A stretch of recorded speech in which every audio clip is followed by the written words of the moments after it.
Meus amados, graças e paz a todos. Convido você a ler sua Bíblia, do Evangelho conforme escreveu Mateus, capítulo 5. Vamos ver a palavra do Senhor, dos versos 38 a 42. Você que veio com a sua Bíblia, deixe ela aberta após a leitura do texto para poder acompanhar a exposição da palavra do Senhor. Mateus capítulo 5, do verso 38 ao verso de número 42. Quem nos diz, meus irmãos, a palavra do Senhor? Ouvistes que foi dito, olho por olho, dente por dente. Eu, porém, vos digo, não resistais ao perverso, mas a qualquer que te ferir a face direita, volta-lhe também a outra. E ao que demandar contigo e tirar-te a túnica, deixa também a capa. Se alguém te obrigar a andar uma milha, vai com ele duas. Dá a quem te pede e não voltes as costas ao que deseja e lhe empregues. Até aqui a leitura da palavra do Senhor. Vamos orar nesse instante. Grandioso Deus, aqui estamos diante da tua presença, Pai. Neste culto de louvor e adoração ao teu grandioso e glorioso nome. Nós te agradecemos, ó Deus, porque o Senhor bondosamente nos tem dado neste dia de domingo esta oportunidade de estarmos reunidos aqui, ó Pai, nesta noite. Pedimos que o Senhor nos ajude a te adorar em espírito e em verdade, a te adorar com o coração contrito e reverente. E nesta hora, Pai, onde a tua palavra ela foi lida e será pregada, pedimos que o Senhor fale conosco. Fala exatamente aquilo que nós estamos precisando de ouvir, Senhor. A nossa natureza, que é pecaminosa, ela precisa sempre estar sendo confrontada com a tua palavra. A nossa natureza, que ela é tendenciosa a se inclinar, a te desobedecer e a pecar contra o Senhor, ela precisa ser sempre humilhada diante da tua presença. E aqui estamos diante de um texto bíblico que nos coloca exatamente nesta condição de humilhação diante de ti. E o Senhor fale para atender à necessidade espiritual de cada um de nós. Se porventura, Senhor, houver alguém aqui em nosso meio que ainda não passou pela experiência do novo nascimento, que ainda está distante do Senhor, que a tua palavra, Senhor, nessa noite possa chamar os teus eleitos, rendidos aos pés de Cristo. Ó Senhor, nosso Deus, essa é a oração que fazemos aqui, Pai, em nome de Jesus. Amém. Queridos, nós estamos diante do Evangelho conforme escreveu Mateus. Estamos acompanhando a exposição do Sermão do Monte, que vai abranger o capítulo 5, o capítulo 6 e o capítulo 7. E aqui nós estamos diante dessa passagem do capítulo 5, do verso 38 ao verso de número 42. E aqui, queridos, nós estamos diante da principal ideia que Cristo está nos desafiando, que ela tem a ver a reação do cristão diante das irritações, das provocações que os outros fazem a nós cristãos. Ou seja, aqui Cristo está falando a respeito de como deve ser a vida do cristão em relação à vingança. E isso é um grande desafio para nós. É um grande desafio para nós porque nós, ainda que tendo passado pela experiência graciosa do novo nascimento, ainda que nós tenhamos recebido um novo coração, e de fato o crente verdadeiro sabe que ele tem o Espírito Santo habitando dentro dele, mas mesmo assim nós estamos em uma luta constante, porque a nossa natureza pecaminosa, ela sempre estará sempre nos inclinando, aguçada a nós reagirmos diante das provocações. E que Cristo ele fala exatamente como deve ser a reação do crente em relação às provocações e irritações que todos nós estamos vulneráveis. Queria chamar a sua atenção, irmãos, que Cristo aqui no Sermão do Monte, ele não está indo de encontro aos ensinamentos do Antigo Testamento. Ele não está indo de encontro à lei de Moisés, nem muito menos de tudo aquilo que os profetas eles ensinaram. E ele mesmo vai falar isso, quando nós estamos olhando para o verso 17, capítulo 1, ele diz, olha, eu não vim para revogar a lei. Eu não vim revogar a lei, mas eu vim cumprir a lei. E ele precisou dizer isso porque os escribas e fariseus, eles estavam sempre levantando falsas acusações contra Jesus. Os irmãos vão se lembrar que os escribas, os fariseus eram os religiosos da época, aqueles que mostravam um ar de religiosidade, que amava Deus, que amava a lei de Deus, mas na verdade era apenas uma religiosidade de fachada, porque o coração deles estava bem distante do Senhor. E eles sempre estavam levantando falsas acusações contra Jesus, e dentre essas falsas acusações, eles diziam o seguinte: bem, Jesus ele está nos seus discursos indo de encontro à lei de Moisés, indo de encontro à mensagem dos profetas, ele está tentando trazer uma revolução religiosa e cultural no contexto israelense. Jesus diz, não, eu não vim para ir de encontro à lei, eu não vim para revogar a lei, nem muito menos os ensinamentos dos profetas, mas eu vim para cumpri-la. E diante dessa sua afirmação, que ele não tem nenhuma desarmonia com a lei, pelo contrário, ele é a própria lei, e é ele que cumpre a lei integralmente, ele vai trazer à tona, no Sermão do Monte, alguns pontos peculiares da lei. E nós já acompanhamos aqui alguns desses ensinamentos. Por exemplo, do verso 21 ao verso 26, ele fala do entendimento do discípulo de Jesus para com o ódio e o homicídio. Porque, na verdade, uma pessoa que ela odeia o seu irmão, aos olhos do Senhor, ela já matou, ela já assassinou o seu irmão. Então, ele fala a respeito disso aqui, nos versos 21 a 26. Em seguida, do verso 27 ao verso 30, ele fala do entendimento de Deus para com o adultério. Do verso 31 e 32, ele fala do entendimento do Senhor em relação ao divórcio. Dos versos 33 a 37, ele fala do entendimento que Deus tem a respeito dos juramentos. E aqui, do verso 38 a 42, ele fala da visão que Deus ele tem em relação ao cristão para com a vingança. E o sexto ensinamento que ele vai trazer à tona tem a ver com amar o próximo, que é do verso 43 ao verso 48. Então percebam, Jesus ele vai trazer temas do Antigo Testamento e ele vai não ir de encontro, mas ele vai dar uma aplicabilidade ainda bem mais profunda. O desafio ele é bem mais aumentado na praticidade do Evangelho de Jesus Cristo. E vejam, meus irmãos, exatamente isso que nós estamos acompanhando aqui. Jesus ele está nos desafiando como devemos reagir diante das provocações, insultos e irritações que os outros venham trazer até nós.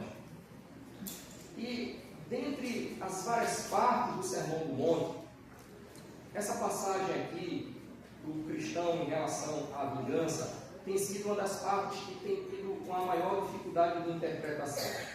As pessoas leem isso aqui e eles vão dando várias interpretações. Principalmente porque nessa instrução de Cristo, ele vai dizer o seguinte: ouvistes que foi dito, olho por olho, dente por dente, eu porém vos digo, não resistais o perverso, mas a qualquer que te ferir a face direita, volta-lhe a outra. Então essa expressão aqui, que Jesus ele fala que devemos ter o cuidado desse entendimento aqui, olho por olho e dente por dente, as pessoas elas estão olhando para essa passagem aqui e estão dando um significado completamente antibíblico. E é o que nós pretendemos expor para os irmãos nessa noite. Então, precisamos fazer aqui três coisas. Em primeiro lugar, olhar o entendimento da lei para com a vingança. Em segundo lugar, olhar para o entendimento dos escribas e fariseus para com a vingança. E olhar para o ensinamento de Jesus para com a vingança. E a Bíblia Sagrada, meus irmãos, nos ensina com muita clareza que depois da queda, depois da entrada do pecado no coração do homem, a maldade, ela se multiplicou na face da terra. Basta você observar que em Gênesis capítulo 3, a narrativa da queda, no capítulo 4, a narrativa do primeiro assassinato que acontece no contexto familiar, onde Abel ele é morto por Caim, seu irmão. Passa o capítulo 5 e no capítulo 6 nós estamos diante do anúncio do dilúvio. E por que Deus anunciou o dilúvio? Porque a maldade do homem havia se multiplicado sobre a terra. E quando o pecado ele entra no mundo, ele vai trazendo uma multiplicação da maldade no contexto da sociedade. De modo que o homem ele tem um coração mau e ele se sente bem exercendo a maldade que há no seu coração. Mas Deus, graciosamente, para manter ordem e equilíbrio na sociedade, ele tem colocado as suas leis, ele tem colocado os seus parâmetros para que seja possível viver dentro do contexto de um mundo caído diante do Senhor. E dentre as várias leis que o Senhor havia dado no Antigo Testamento, estava exatamente esta lei aqui: olho por olho e dente por dente. Olhando de longe, de forma superficial, alguém pode equivocadamente dizer o seguinte: esse Deus dos Hebreus, esse Deus do Antigo Testamento, ele é um Deus frio, é um Deus vingativo, é um Deus sanguinário. É possível alguém chegar a essa conclusão porque ela não está entendendo o contexto pelo qual está inserida essa frase, olho por olho e dente por dente. Porque se alguém passar a ter um entendimento dessa expressão aqui, olho por olho e dente por dente, no contexto do Antigo Testamento, ela vai chegar a uma conclusão completamente diferente. E na verdade, a lei que Deus ele dá, de olho por olho e dente por dente, tem a ver com a equidade da lei. Tem a ver com a aplicabilidade da lei para com a violência. Eu queria que você abrisse a Bíblia comigo em Deuteronômio capítulo 19, por favor.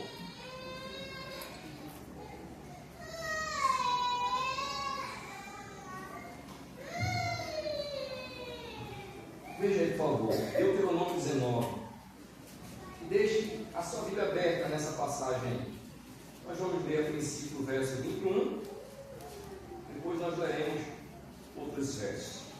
Deuteronômio capítulo 19, o verso 21, está escrito na palavra do Senhor: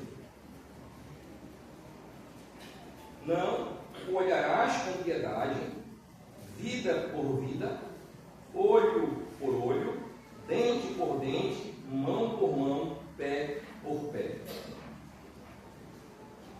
Essa lei de Deus, ela não foi inserida apenas aqui em Deuteronômio, capítulo 19, verso 21. Se você for ler Êxodo, capítulo 21, do verso 23 a 25, fala sobre essa mesma lei. Em Levítico 24, verso 19 a 20, também fala sobre esta mesma lei. Mas o ponto é, qual é o contexto pelo qual Deus vai trazer essa lei, olho por olho e dente por dente?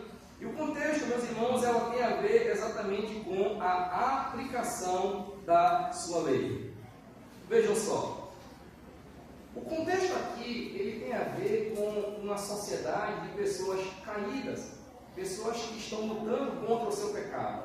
E aqui o contexto tem a ver com a comunidade de Israel, com o povo do pacto, com o povo da aliança, com o povo que Deus se revelou, com o povo que Deus escolheu dentre os outros povos da terra. Deus ele sabia, como ele sabe, que o homem tem um coração tendencioso ao mal. O homem tem um coração tendencioso a não tratar a sua desonra na mesma proporcionalidade. Pelo contrário, quando alguém se sente desonrado, ela quer tratar outra pessoa que lhe desonrou, que manchou a sua reputação, que manchou a sua dignidade, de uma forma completamente desproporcional à desonra que ela sofreu. E se alguém traz uma palavra de ofensa, pela sua natureza pecaminosa, você quer dizer 2 ou 100 palavras revidando aquela ofensa que você sofreu. E é isso aqui que Deus está nos ensinando na sua palavra, para que haja equidade na aplicabilidade da sua lei. O contexto aqui, de olho por olho e dente por dente, vem antes, do verso 15 ao verso 21. Acompanhe comigo, o que é que a palavra do Senhor fala. Ela diz assim, verso 15: uma só testemunha não se levantará contra alguém por qualquer iniquidade ou por qualquer pecado, seja qual for que cometer. pelo depoimento de 2 ou 3 testemunhas, se estabelecerá o fato. Quando se levantar testemunha falsa contra alguém para o acusar de algum transgressor, então, 2 homens que tiverem a demanda se apresentarão perante o Senhor, diante dos sacerdotes e dos juízes que houver na terra naqueles dias. Observem a presença dos juízes. 18. Os juízes indagarão bem, se a testemunha for falsa e tiver testemunhado falsamente contra seu irmão, far-lhe-eis como cuidou fazer a seu irmão, e assim exterminarás o mal do meio de ti, para que os que ficaram ouçam e temam e nunca mais tornem a fazer semelhante mal no meio de ti. Não olharás com piedade, vida por vida, olho por olho, dente por dente, mão por mão, pé por pé. Observe aqui que nessa passagem nós vamos encontrar aqui um tribunal onde está julgando aqueles que estão quebrando a lei do Senhor. E nesse tribunal que há equidade, porque a equidade ela vem do próprio aspecto do nosso Criador, ele exigia que tivesse 2 ou 3 testemunhas, ele exigia que houvesse juízes escolhidos e competentes para julgar aquela causa, e esses juízes deveriam ser imparciais na aplicabilidade da lei. E se houvesse falsas testemunhas, elas deveriam ser punidas. E aqui é o ponto da punição contra essas falsas testemunhas. É por isso que olho por olho e dente por dente tem a ver com equidade. Imagine, vamos olhar para um contexto prático. Imagine que naquele contexto de Israel, no dia de Moisés, 2 homens estivessem brigando. Então, nessa briga, um homem ele decepasse a mão do seu opositor, ele fugisse. O irmão daquele que ficou sem a mão, para vingar a morte dele, correu atrás daquele infrator e arrancou a sua cabeça. Qual é o pior? Perder a mão ou perder a cabeça? Mas imaginemos uma outra cena, que tem 2 vizinhas brigando, e nessa briga, uma vizinha ela quebra o dente da outra. E de noite, o seu marido, para vingar o dente quebrado dela, vai até a casa dela e decepa o seu pé. Qual é pior, perder um dente ou perder um pé? Perceba que aqui Deus ele está dizendo, aquele que quebrar um dente, o seu dente será quebrado. Aquele que decepar uma mão, a sua mão será decepada. E nessa aplicabilidade da lei do Senhor, nessa equidade, isso não deveria ser feito por conta de qualquer um que quisesse. Mas isso deveria montar um tribunal, deveria ter juízes competentes para poder avaliar as circunstâncias, sondar as testemunhas e, através da autoridade constituída por Deus, no caso dos sacerdotes e juízes, a lei deveria ser aplicada. Então, isso tem a ver com a equidade da lei. Vejamos então outro exemplo em nosso dia. O que é que vocês acham, por exemplo, de uma mulher que ela entra no supermercado e ela resolve roubar uma caixa de chocolate? Depois aquela mulher é presa. E o juiz vai dizer o seguinte para ela: por conta desse roubo, você cometeu um crime, você vai ser presa à prisão perpétua. Seria justo essa aplicação? Eu creio que ninguém com um juízo são ia concordar com a sentença do juiz dessa forma. Porque não há uma aplicabilidade, não há uma equidade na aplicabilidade da lei nesse caso. É verdade que nesse caso a mulher ela deveria ser punida, mas não com uma prisão perpétua. Há pouco tempo atrás, uma brasileira, ela foi sentenciada a 14 anos de prisão simplesmente porque ela manchou com batom uma das estátuas lá em Brasília. E a população brasileira, pelo menos a maior parte, não tem concordado com isso, porque acha que há uma desproporcionalidade nessa aplicação da lei. Então, é isso que o Senhor, na sua lei, no Antigo Testamento, levanta esses princípios de que o infrator ele deveria receber a sentença, a punição, por juízes competentes e dentro da equidade, dentro da aplicabilidade da lei do Senhor. Esse é o pano de fundo em relação àquilo que Jesus está falando. Isso nos leva ao entendimento dos fariseus. O que é que os fariseus eles pensavam em relação a essa lei que vinha do Antigo Testamento? Os fariseus não estavam preocupados em aplicar a realidade da lei como ela exigia que assim fosse. Porque na cabeça dos escribas e fariseus, eles deveriam revidar a qualquer que lhe ofendesse. Qualquer pessoa que lhe irritasse, qualquer pessoa que lhe provocasse, qualquer pessoa que manchasse sua honra, a sua reputação, eles achavam em pleno direito de comprar briga e de defender a sua honra, defender a sua dignidade, e eles ensinavam as pessoas a fazerem da mesma forma. Então Jesus ele olha para o entendimento dos escribas e fariseus e diz: olha, não é bem assim aquilo que a lei está nos ensinando. É nesse contexto que nos deparamos com o texto. Olha comigo mais uma vez, por favor. No verso 38, então Jesus fala: ouvistes que foi dito, olho por olho, dente por dente. Percebam, ele está citando a lei. Eu, porém, vos digo, não resistais ao perverso, mas a qualquer que te ferir a face direita, volta a outra, e ao que demandar contigo e tirar-te a túnica, deixa também a capa. Se alguém te obrigar a andar uma milha, vai com ele 2. Dá quem te pede e não voltes as costas a que deseja que lhe emprestes. Então observe aqui, irmãos, que na explicação que Jesus dá em relação a como deveriam ser as reações dos seus discípulos para com os insultos, ele lembra que a lei de Deus ela exigia isso do seu povo. Mas os escribas e fariseus, eles não estavam ensinando dessa forma. Observe aqui que Jesus, ele está nos ensinando que não devemos fazer justiça com as nossas próprias mãos. Não devemos, irmãos, fazer justiça com as nossas próprias mãos. Jesus aqui ele está nos ensinando como seus discípulos devem reagir diante dos insultos, provocações e irritações. Jesus, ele não apenas ensinou como deveria ser a nossa reação diante das irritações, mas ele próprio, ele evidenciou isso no seu exemplo.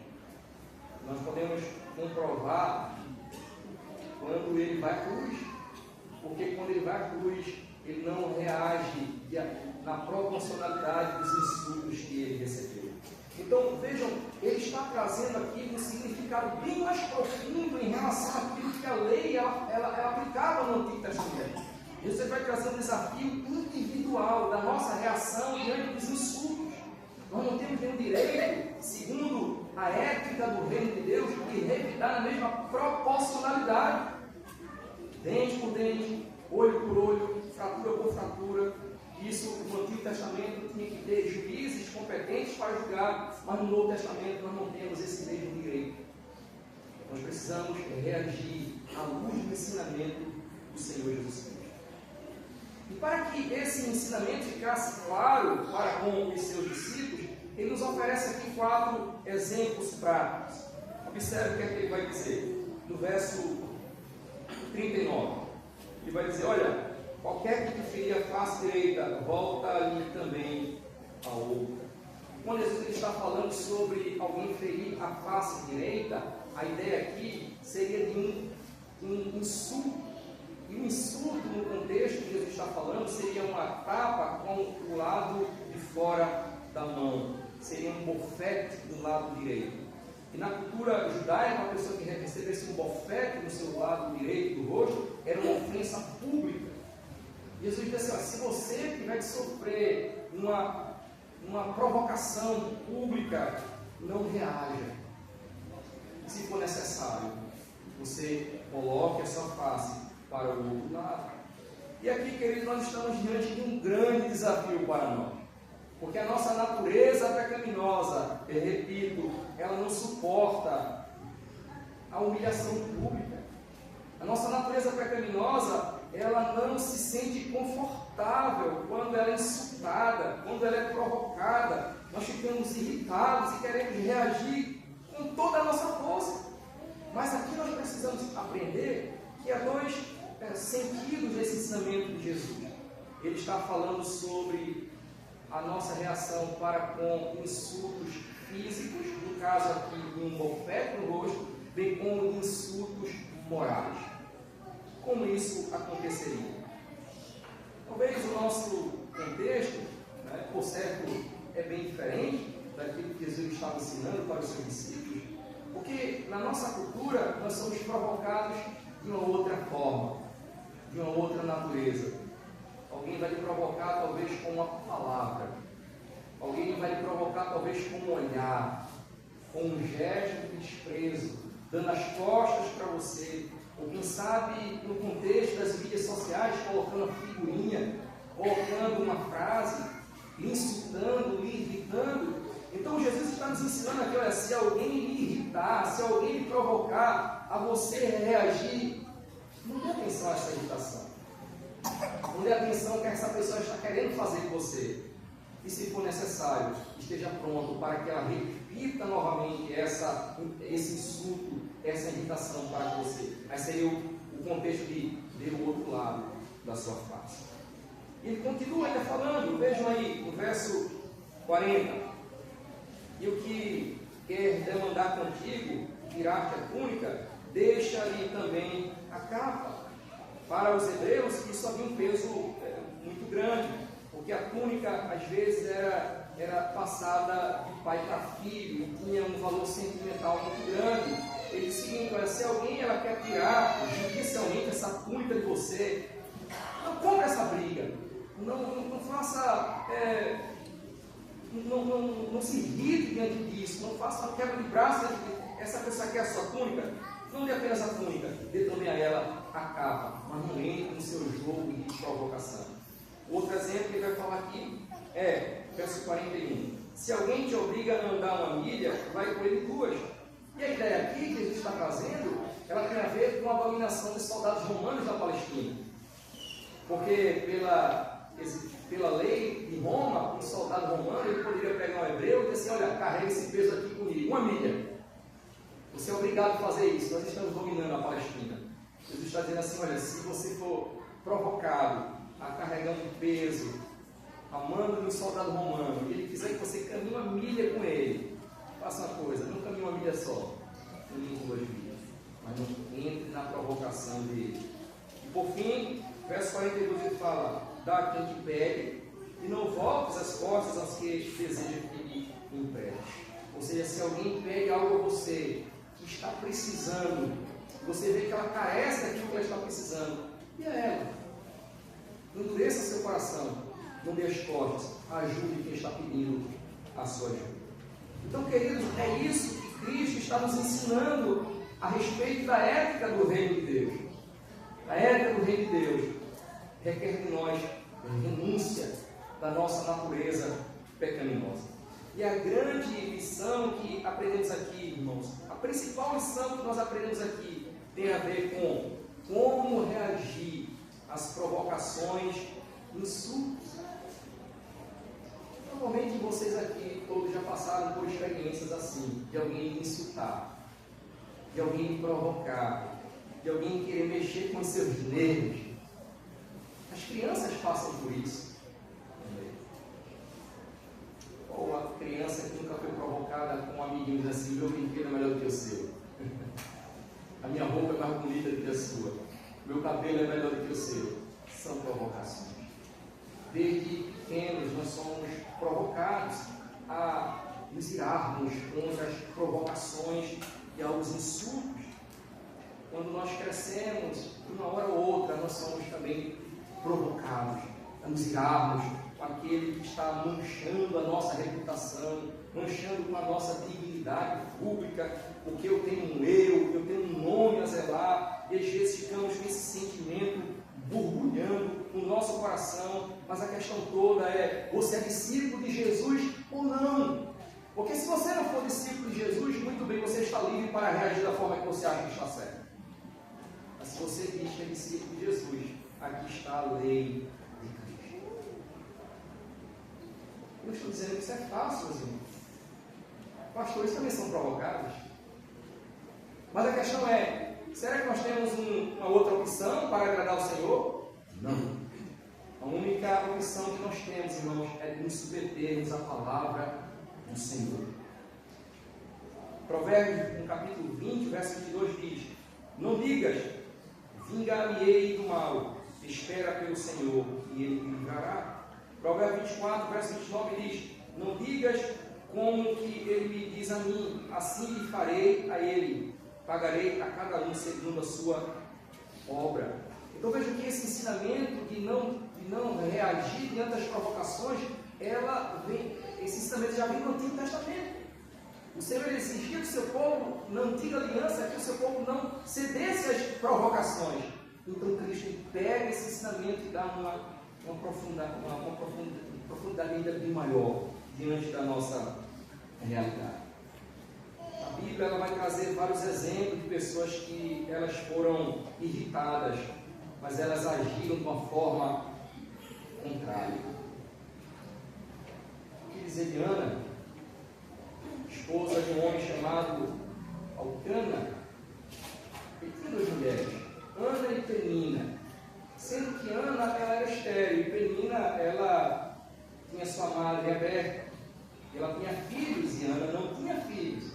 Então Penina provocava, dizendo: você não tem, você é uma mulher que não dá filhos, Elcana ama mais a mim do que você é amaldiçoada, Deus não está olhando para você. E qual foi a reação de Ana diante das provocações de Penina? Ela foi para a delegacia? Ela deu um certeiro no olho dela? A Bíblia fala em 1 Samuel capítulo 1 que Ana chorou e orou. Vejam, meus irmãos, essa é a atitude de um crente. Quando o crente ele é provocado, se ele não aguentar, ele chora, mas ele tem que orar. E no caso de Ana, de forma particular, o Senhor respondeu às provocações dela, lhe dando uma grande bênção, que foi dando filho, profeta, o homem de Deus, Samuel, e muitos outros filhos. Mas Ana, ela soube lidar com as provocações. O que dizer de José, que poderia se vingar dos seus irmãos quando ele foi exaltado por Deus lá no Egito? Ele olha para os seus irmãos e não tem ódio pelos seus irmãos. Ele foi provocado pelos seus irmãos estavam querendo a sua morte, quando ele tinha aproximadamente 17 anos de vida. Deus mudou o quadro, José agora é governador, ele olha para os seus irmãos, na condição de governador, ele poderia mandar prender todos eles ou mandar matá-los. Mas José olha para os seus irmãos e ele não reage na mesma proporcionalidade de ira. Ele beija seus irmãos, ele ama seus irmãos. Que dizer de Davi, perseguido cruelmente, injustamente por Saul? Saul vivia na espreita de Davi, querendo matá-lo a toda custa. E por 2 vezes o Senhor entregou Saul nas mãos de Davi, e Davi não quis se vingar de Saul. O maior exemplo de reações diante das provocações está na pessoa bendita de Cristo. Cristo é o perfeito exemplo de como devemos reagir diante das provocações, diante das irritações. Jesus ele está indo para a cruz e ele diz: olha, eu vim para esta hora. Se eu quisesse, eu rogaria ao Pai e enviaria aqui mais de 12 legiões de anjos para me livrar diante desses soldados romanos. Que são soldados romanos diante de um anjo do Senhor? Aí Jesus disse: eu vim para essa hora. Eu vim exatamente para cumprir com esta missão. E quando ele está prestes a morrer diante de seus algozes, diante de seus inimigos que olhavam com crueldade e malignidade para ele, ele diz: Pai, perdoa-os, porque eles não sabem o que fazem. Cristo ele soube lidar com as provocações, com as irritações. E aqui, meus irmãos, também nós precisamos, pelo exemplo de Cristo, pelo exemplo de Ana, pelo exemplo de José, pelo exemplo de Davi, lidarmos com as provocações da vida. Eu não sei como é que está o seu coração diante de Deus. Talvez você está bem irritado, porque alguém lhe tratou mal, porque alguém fez algum gesto que você interpretou como se você está sendo desprezado, descartado, humilhado. Não reaja na mesma proporcionalidade que se você está perdendo, viva do Evangelho. Se submeta aos ensinamentos de Cristo, porque se eu não me submeter aos ensinamentos de Cristo e eu dizer para as pessoas que eu sou um cristão, eu serei apenas um hipócrita. Eu vou dizer para as pessoas que eu sou cristão, mas isso daqui na prática não vale de nada. As coisas têm que acontecer do meu jeito, do meu modo, da minha maneira. Ou eu sou discípulo de Jesus, ou não sou. Então, queridos, diante disso, nós somos desafiados a olhar para a palavra do Senhor e pedir graça a Ele para obedecer. Talvez você está dizendo no seu coração: ah, pastor, mas porque você não sabe nem por que eu estou passando? As provocações são muitas. Eu tenho sido constantemente tentado a me irritar. Mas eu gostaria de aconselhar você a seguir o caminho da oração. Se há alguma pessoa que está irritando o seu coração, está lhe inquietando, está lhe incomodando, ore por essa pessoa. Se você estiver orando, diga assim: Senhor, essa pessoa aqui tem me inquietado, tem me incomodado. Eu peço que o Senhor tenha misericórdia dela, que o Senhor tenha misericórdia também de mim. Tire esse sentimento mal do meu coração. Porque se você começar pelo caminho da oração, dentro de pouco tempo, a mágoa, a ira, o rancor, as amarguras, elas serão transformadas em perdão e amor. Se você é discípulo de Jesus, viva os ensinamentos de Jesus Cristo. Que o Senhor nos ajude, irmãos, a guardar a sua palavra. Pai, nós te agradecemos, porque o Senhor é o nosso pastor. E o Senhor, sendo o nosso pastor, o Senhor sabe nos conduzir muito bem. Mas nós somos, Senhor, ovelhas imperfeitas, falhas. Por conta da nossa natureza pecaminosa, nós temos a grande tendência de nos desviarmos do alvo, de nos afastarmos do Senhor. E que rogamos, Pai, que o Senhor nos ajude a estarmos diante da Tua presença. Nos ajuda, Senhor, a não guardar mágoas, ressentimentos, a querer valorizar simplesmente a nossa reputação, querer se vingar daqueles que, por um motivo ou outro, têm nos provocado a ira. Nos ajuda, Senhor, a nos submetermos aos ensinamentos de Cristo, andar com mansidão, com tranquilidade, e assim poder glorificar o Teu nome. Se houver nessa noite, ó Pai, algum crente que está com essa dificuldade de perdoar, que o Senhor tenha misericórdia, que o Teu Espírito mude os pensamentos dessa pessoa, dê paz, e ajude, ó Pai, assim como José, não guardar mágoa no seu coração, mas perdoar o seu irmão. Se nessa noite houver alguém, ó Pai, que está distante dos Teus caminhos, pedimos que o Senhor chame, ó Pai, até a Tua presença, que essa vida possa se render aos pés de Cristo, porque não tem melhor lugar a não ser estar na Tua casa, na Tua presença, na comunhão dos nossos irmãos e viver para a Tua glória e Teu louvor. Ó Senhor nosso Deus, essa oração que fazemos aqui, em nome de Jesus. Amém. Nesse instante eu convido a igreja a ficar de pé, nós vamos cantar com alegria o hino Coração Quebrantado, número 67.